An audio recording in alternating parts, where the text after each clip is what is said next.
Anytime you walk into Draper Startup House, Bangalore or Hyderabad, you will get to stay with 60 different entrepreneurs under one roof. And this was the year 2020. 2020. And that was the time we launched. That's the time we launched Draper Startup House. I'm the founder at Draper Startup House India.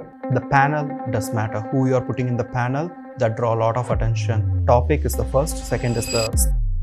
Everyone thinks that making a WhatsApp group, adding 1024 folks is a community. Once the limit gets exhausted, and they will make a second group. A lot of people come to Bangalore because Bangalore is the epicenter for startups. So we believe education should be free and inherent. We opened up the entire event for free. Okay, you are aspiring entrepreneurs. It's a weekend. Draper is a place for you to be in. 10, 20 return people, they come only for networking. They don't want to sit. As an entire Draper Startup House, the major source of revenue is... Hello everyone, welcome to the Startup Tales. I am Rishabh. We bring the inspiring stories from the world of entrepreneurship. So today we have Karan and Nivin from Draper Startup House, one of the prominent co-working, co-living space in Bangalore. So welcome guys, welcome to the show.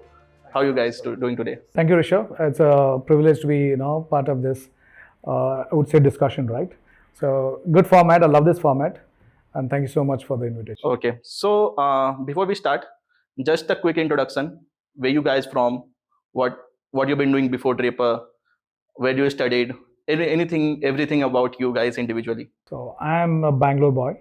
Lived my life here, half decade. My schooling was in Kendriya Vidyalaya, and then passed out from Christ College at the time. Graduated in psychology, but did nothing in psychology. But pursued hospitality, media, retail, not-for-profit organizations. But my alma mater, I think I should certainly always get this particular organization, the Indus Entrepreneurs, TIE. And that's where my exposure for entrepreneurship, and I've been able to, or I would say privileged to work with the who's and the who of Bangalore startup ecosystem. I think at that time, 2008 to 12, I think we used to do some 80 plus events every year. And that's like typically 2 to 3 events a week. So it was like... So that was the year of 2008 to 2012. Yes, that's when that's my alma mater, like I said. I had the privilege to work with everybody, in the ecosystem of startup, or especially focused for Bangalore.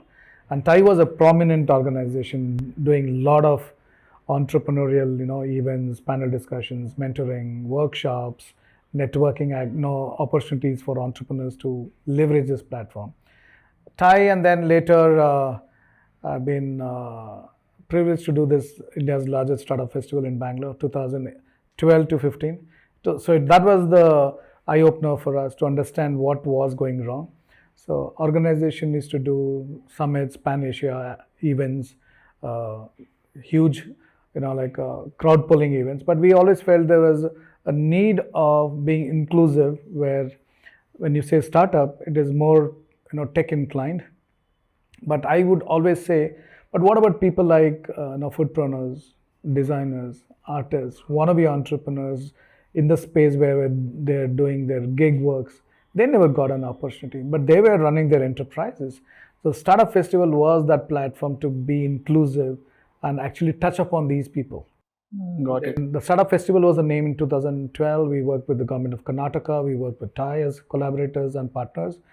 And in 2013, we got this brand called Construct with Katie, more aggressive towards a brand to make it aggressive to entrepreneurs, and also including verticals and genres of entrepreneurs to be part of this ecosystem.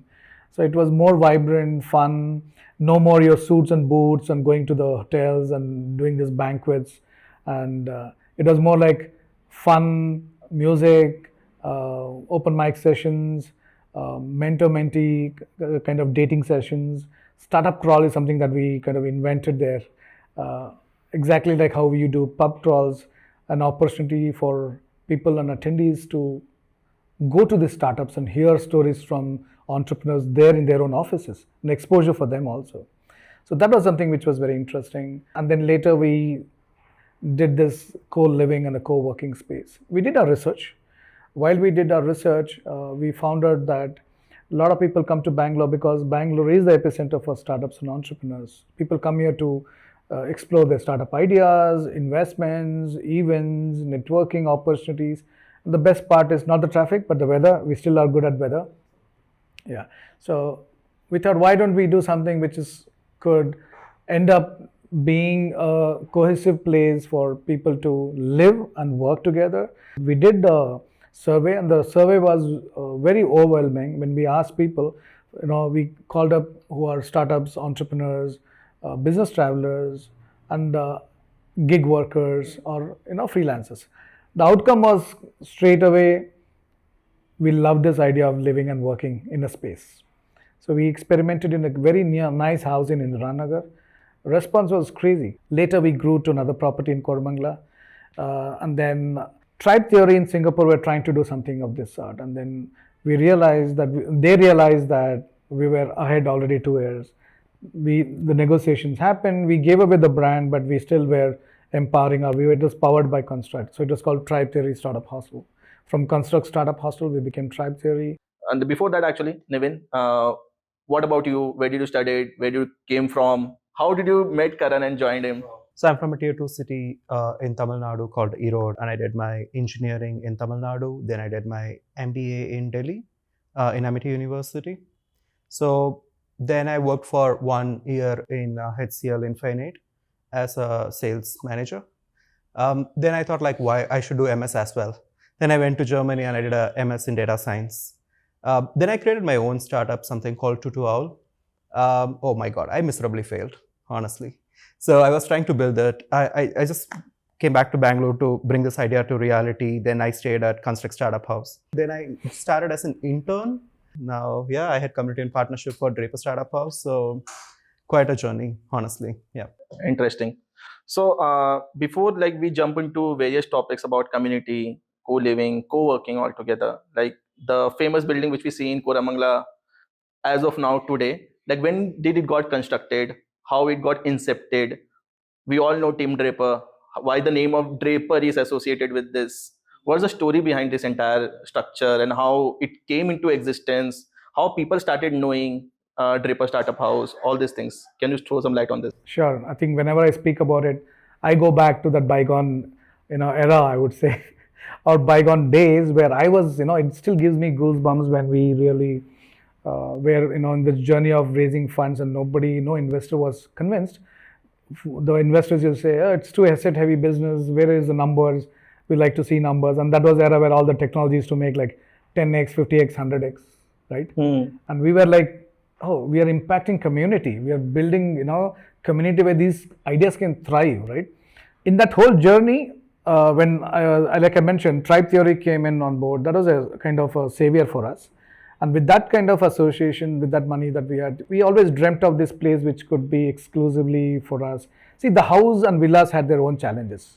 The bathroom scenes are difficult, people sharing, and then the working space was difficult, event space was difficult. Though we managed with it and people loved it, we always envisioned that the dream was bigger, the larger dream was to have a space of our own.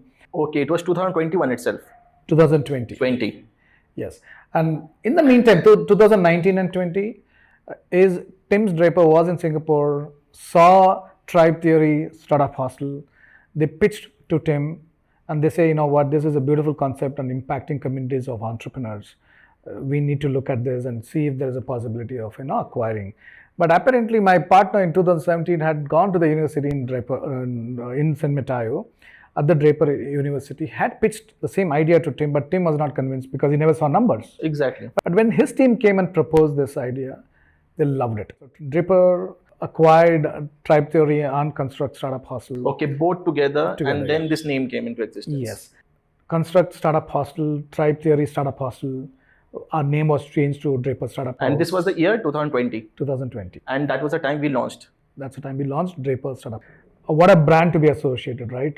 Father of Silicon Valley, Tim Draper, portfolio of 350 plus companies, which is VC funded, and 30 plus or 40 plus companies are, unicorns, and having us associated with them was something which was a dream for a lot of people. So now the entire building is being owned, and the entire, so how it is, the entire property is being owned by Draper, Team Draper team, or is the entity, how do you guys work around, like lease the properties? How does the model works? The dream is that we should do that. I think eventually we will fall under that particular thought process of acquiring the property if we can build that much of surplus. We are right now leasing the property, and I am the founder at Draper Startup House India.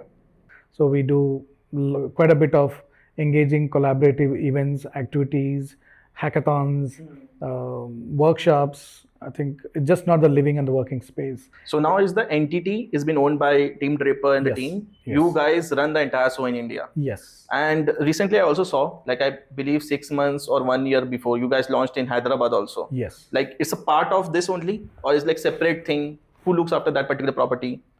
The Hyderabad is a lease model where we give brands, we give a playbook, we give them a tech stack, and then we give all the support that's needed for a passionate community enabler for that city to do something. Now, if somebody has to run that business, it would, they don't have to reinvent things, right? And to build a brand typically takes 2 to 3 years. Now, imagine you were really passionate about it, just labeling yourself to a Draper Startup House. The exposure, the confidence, the trust that you build in the market is easier than you would want to do it yourself, right? Today, if Rishabh wants to do something as a brand, you have to really spend yourself in the market 2 to 3 years till somebody recognizes you. So we have already done that. The easiest way is to find champions in the city, give the brand to them, and enable them to run that. So Draper Hyderabad is a lease model where we have leased the brand to them. It will come under you guys only, right? Yes. The brand is us. Yeah, obviously. The functionality, the local functionality is run by the person who heads Obviously, that the will be Draper there. Startup House in Hyderabad. They run it, yes. Interesting. So now we have understood why this Draper Startup House, how it came into existence. Now the thing is the most exciting thing, like the community role actually. Everyone thinks that making a WhatsApp group, adding 1024 folks is a community. Once the limit gets exhausted, and then we make a second group, again 1024. In the end of the day, we see WhatsApp forwards, Diwali greetings, New Year greetings, every other festival greetings, but no one is collaborating with anyone. Yes. That's what I have seen. True. So 2019, 20, 21, this is the thing which I have seen across the WhatsApp groups actually. And people used to call it as a fancy words called as community in 2022. Like how did you encourage to build communities around Draper Startup House? What you guys play a role? How do you enable startups or help startups to be their self-sustained, and also how you enable them in order to lot many other supports which they can get to build their own companies and grow from 0 to 1, or say 1 to 2 or 5, 10, whatever it is. But I believe the major role is 0 to 1 actually. Sure. So how do you guys enable that, and what's the main role you guys play in order to do that? Okay, let's look at it like this. I think if somebody has an idea now, right? How does he get his validation? Who does he meet? Where does that inspiration come, right? Think about this place that we have created, right? The house, the community-driven space for entrepreneurs. You land, imagine a person lands in Bangalore. Would you want to stay in a hostel or where the noise happens, sessions like unwanted discussion happens, late nights, right, parties, versus a place which kind of focuses an individual sitting there and trying to build something passionately, right? Now, if I'm sitting in a place, see, our place right now can accommodate around 70 plus people, living space, right? And the working space is around 50 plus seats. If you're sitting in any part of the time, day, suddenly you get that eureka moment and say, hey, 2 o'clock in the morning, and you want to sit and work on it, doesn't restrict in our place. Second, you also get inspired when you see individuals sitting across in the corners of the house, working, what better way to, tell yourself, hey, what am I doing? And then also the interaction that you're going to have with those like-minded founders or people who are aspiring people is, you can't get this pain, get this experience. Interesting. So how, like, now obviously I will ask some questions to Nivin. So how do you guys help the startups which is coming, like it's an idea stage, understand, and like obviously events are there, community support is there, fellow founders are there, like you guys put some invest also in some startups. True. And how do you help them with some kind of resources, etc.? How the model works, like if someone new particular person coming from tier 2 city of India and wants to stay and work along. And the idea is amazing actually. They work for 3 or 4 months. Like how the journey, what kind of support they can get from Draper as a. Anytime you walk into Draper Startup House, Bangalore or Hyderabad, you will get to stay with 60 different entrepreneurs under one roof. The magic happens on its own. That is what we managed to do. What we do on top of it is that as we are a real estate, very finite number of people can stay in the property. So we believe education should be free and inherent. We opened up the entire event for free. So we want to create something like, okay, you are aspiring entrepreneurs. It's a weekend. Draper is a place for you to be in. So that is what we wanted to create. It's really hard when it comes hiring because we have to tell our community managers Saturday, Sunday, you have to work. Exactly. And also if some entrepreneur are really building something unique idea, we pretty much work with 36 different partners. So where we give credits and all this, it's only to the eligible because each, partners like ask a unique set of requirements. If it fits in, we do that. Just And- adding to that, so Yep. does this credits will be given to those startups who've been living and working there for some sufficient amount of time, or like who live for just 1 week or 1 month? Is it something like criteria which you guys see? It depends. Like, for example, if some startups are really good, you can't just stay for 1 or 2 days because you're coming for a meeting from a different city. It makes sense. You can stay. But anyone who wants to bring their idea to reality, they have to stay for 7 or more days. So that's why anyone can stay in a Draper Startup House if it's 1 or 2 days. Anything goes more than 7 days, we personally in our team, who are these guys? What are they doing? That is how we make like, who are these guys, putting the right set of people in. So in that case, they are eligible. So in Yeah. past 4 years, what's the average number of days a person coming from different city are staying in Draper Startup House? What's the average number of days they are like? What's the average number? Call it a month. Yeah, month. Month. Yeah. That's interesting. So means people like it's an average booking cycle for people is 1 month. Yes. So like what kind of events do you guys host yourself and encourage other people to host over there? Like, and what's the main objective of hosting? Like obviously I see around in Bangalore, if you go to 10 events, out of 10, 9 events have same faces actually. True. Pretty interesting thing is that like, we have seen a chain of like, okay, this is a fintech. Now it's edtech. Now it's SaaS. Okay, now it's Web3. Now it's AI. So there is a cycle to it. When you are staying at Draper, anyone more than like 20 entrepreneurs working on one idea, that is the trend. Okay, so we have 20 entrepreneurs working on AI. We concluded that, okay, we are in an AI era. What other outside news are happening, that's different. But we have this funny thing inside Draper to see what's the trend going on.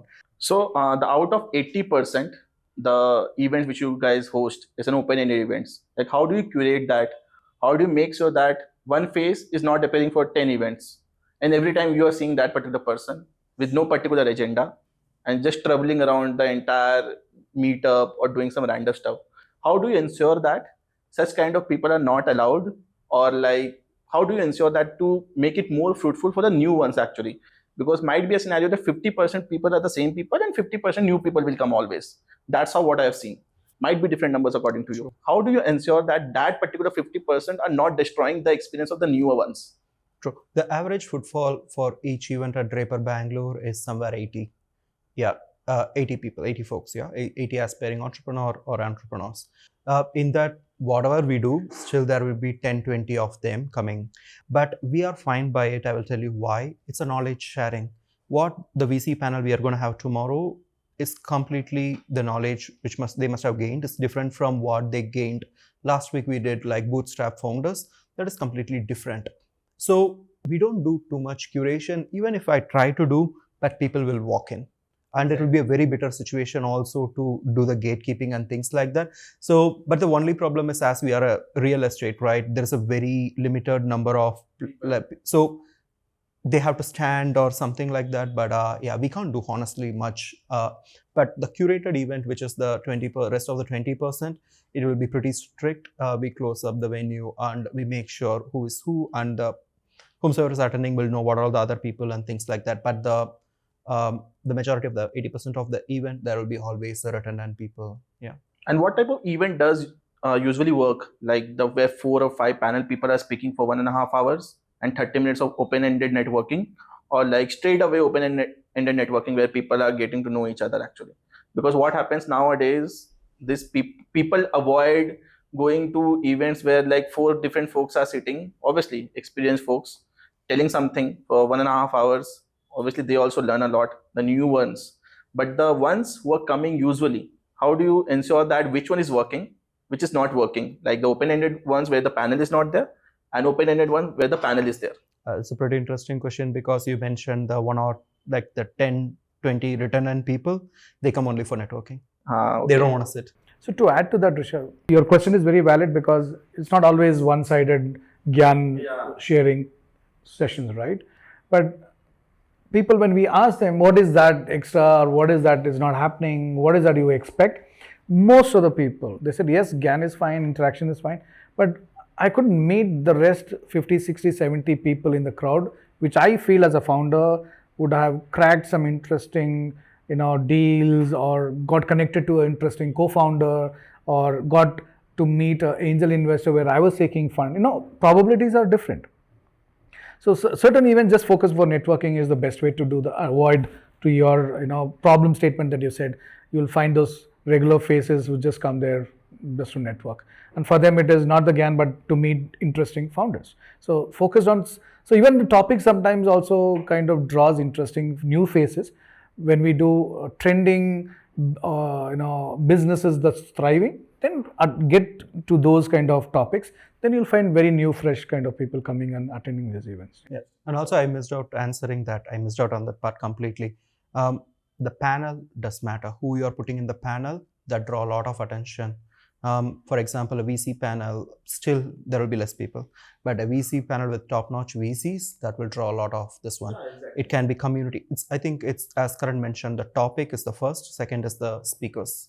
Definitely it matters a lot. So coming back to the community part, you both share me one incident, and it should not be the same incident, and where you guys don't know that incident said to each other on that particular moment of time, but you said that after a month or a week, some crazy incident what happened inside the Draper Startup House or while hosting any event, and how did you tackle that situation?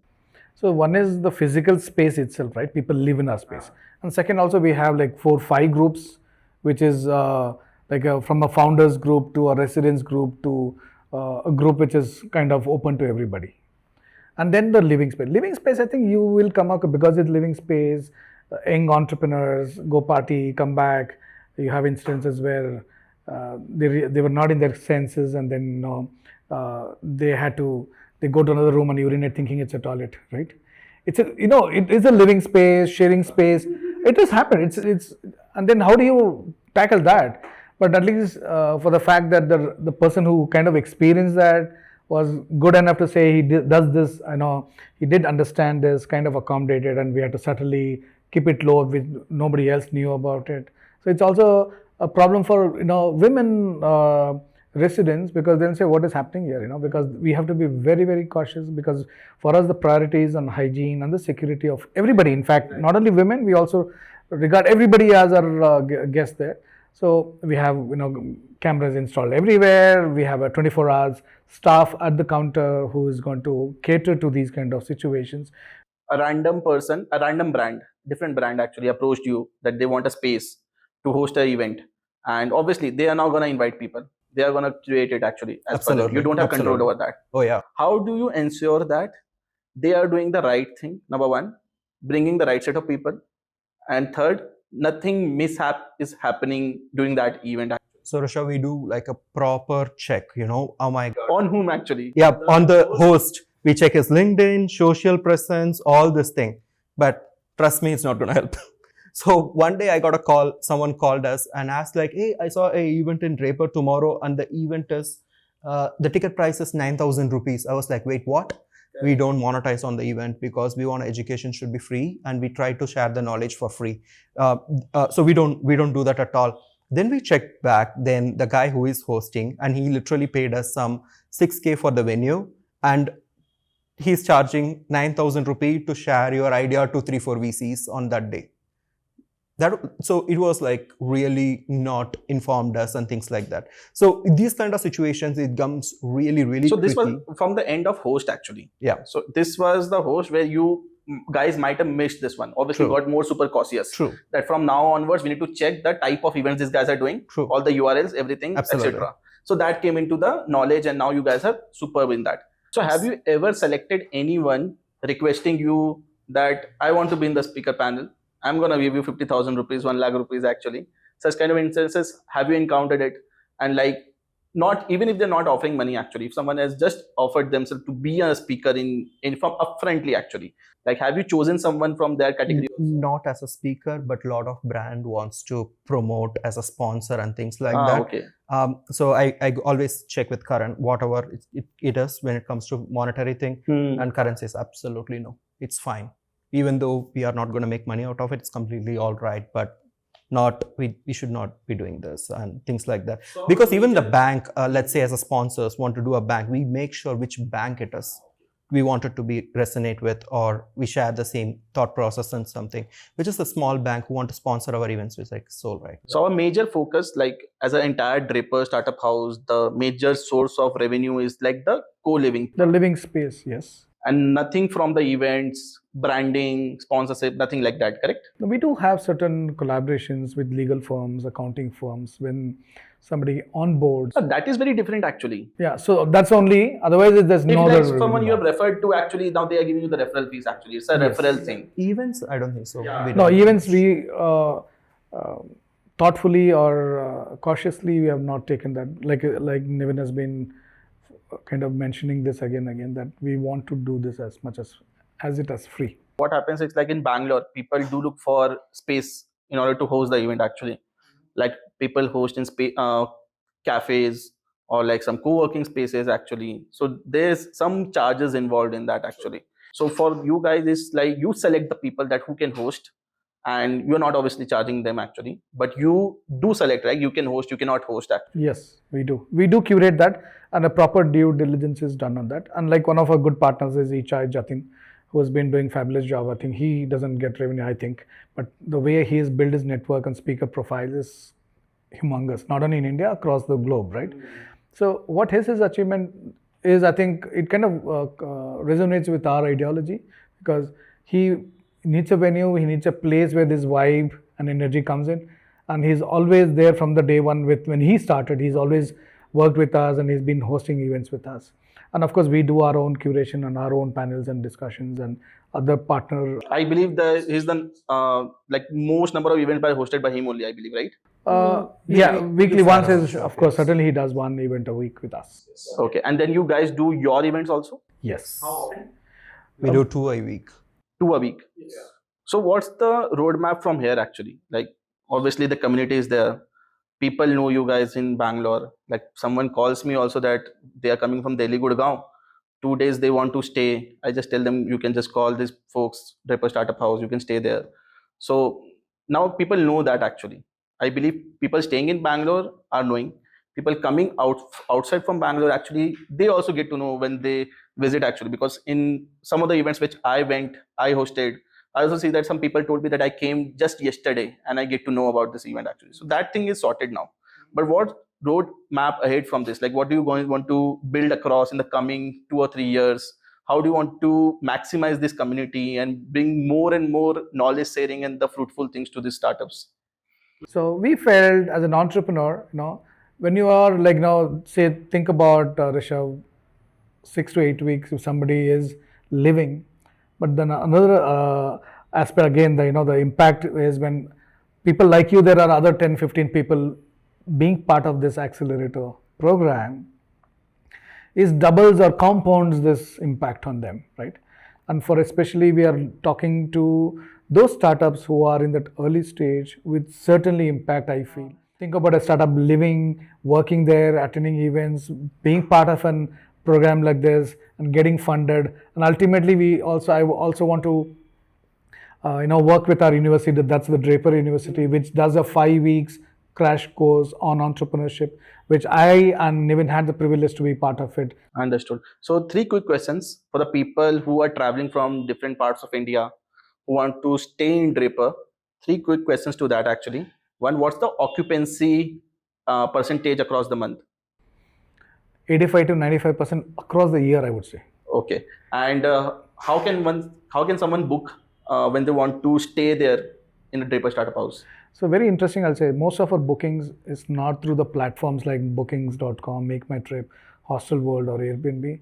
It's people like you who actually been so kind enough to talk about what this place means for them, right? Understood. And what's the average amount someone needs to pay in order to stay? So nobody pays in advance. They pay and live. Like unlike advances, we don't even ask for advances.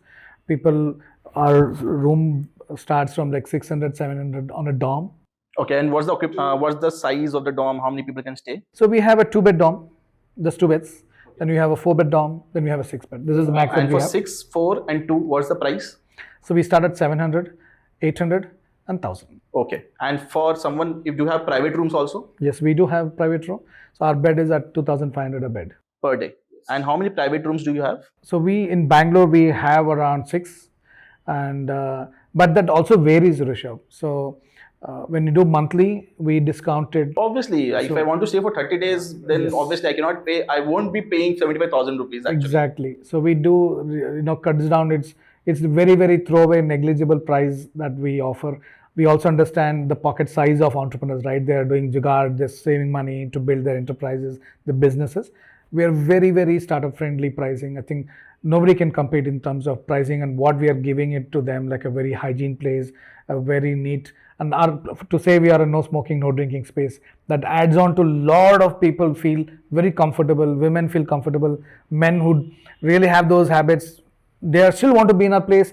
In fact, have got queries where saying, Karan, we love your place, if you wish do a smoking zone. I don't know, you could always do it out, right? I mean, these are the ethos of our principles, I would say, which has actually worked in favor of us and which attracts people coming into our space. Okay, so now few quick questions. Any of you can answer. How big is the team of Draper Startup House? 11. And how many startups you guys have invested in Draper Startup House till now? So globally, we have invested 26. And in the Draper Bangalore, we have invested 2 in the last 6 months. So from where this capital comes from, the amount which you are putting in the startups? So Draper Startup House got its own fund. So we are raising our 3rd round. It should be ready by the 2nd quarter of 2025. Quite interesting. With that, thank you so much, Karan and Nivin, for sparing some amazing time traveling across from Koramangala to this particular place. And thank you so much for being around, sharing the knowledge about Draper Startup House, how you build the communities, how do you inspire startups to be around. Thank you so much for being here. And with that, thank you guys. Stay tuned with Startup Tales and to watch amazing startup journey news across the ecosystem. Thanks for having us. Thank you.